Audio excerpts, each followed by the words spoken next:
99% মানুষ মাথার মধ্যে তারা একটাই ভেবে রেখেছে যে ওয়ার্কআউটটা করে খালি ফিট থাকার জন্য। এবার তারা একটা ভুল থিঙ্কিং নিয়ে তারা থাকে যে এইটাই, যে আমাকে হালকা ওয়ার্কআউট করলে নাকি সে ফিট থাকবে। এইটা কোনো দিনও সম্ভব না, হালকা ওয়ার্কআউট করে তুমি ফিট থাকবে। তাদের মাথার মধ্যে এটাই রয়েছে যে আমি হেভি ওয়ার্কআউট করব না, তাহলে আমার মাসেলস হয়ে যাবে, সে মানে বিশাল করব না, মানে হালকা জাম্পিং ফাম্পিং ওয়ার্কআউট করে।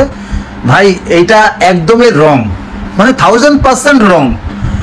কত মানুষকে আমি বলি যে ভাই এরকম 15-20 মিনিট ধরে জাম্পিং এক্সারসাইজ না করে তুমি যদি 50টা স্কোয়াটও মারো, ফ্রি স্কোয়াট, মানে বডি ওয়েট ওয়ার্কআউট যদি করো, বডি ওয়েট ওয়ার্কআউট মানে ধরো ফ্রি স্কোয়াট যদি এটা করো, দেখবে তুমি ওই 10-15 মিনিট ওয়ার্কআউট জাম্পিং এর থেকে 1000% ভালো ওই স্কোয়াট করা বা পুশ আপস করা।